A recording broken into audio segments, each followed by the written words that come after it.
Mal-1200 ordni tal-infurzar ġew imħassra mis-sistema tal-kompjuter tal-Awtorità tal-Ippjanar. L-informazzjoni ġiet imħassra wara li rriżultat diskrepanza fl-aħħar tas-sena fit-dħul li suppost daħlet il-MEPA mill-multi. Dan wassal l-Awtorità tal-Ambjent u l-Ippjanar il-MEPA biex titlef 100,000 kbar ta' euro. Is-Segretarju Parlamentari responsabbli minn dan il-qasam Michael Farrugia saħaq li l-Awtorità se tkun qed tiżgura li jittieħdu l-passi meħtieġa. Anka sa nkunu qegħdin nevalwaw jekk kienx hemm persuni li kienu jafu u ma ħadux azzjoni.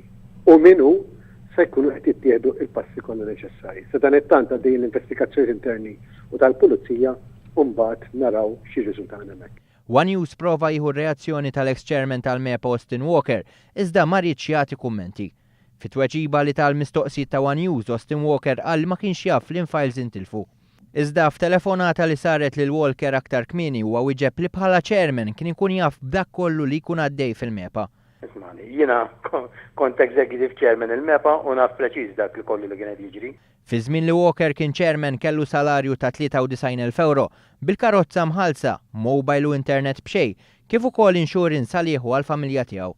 Dan is-salarju huwa aktar minn kemm jitħallsu ċ-chairman u l-kap eżekuttiv preżenti tal-MEPA f'daqqa. Intant is-Segretarju Parlamentari Michael Farrugia qal li l-Awtorità tal-Ippjanar diġà bdiet tieħu inizjattivi biex inqas persuni jkollhom aċċess għal din l-informazzjoni tant sensittiva.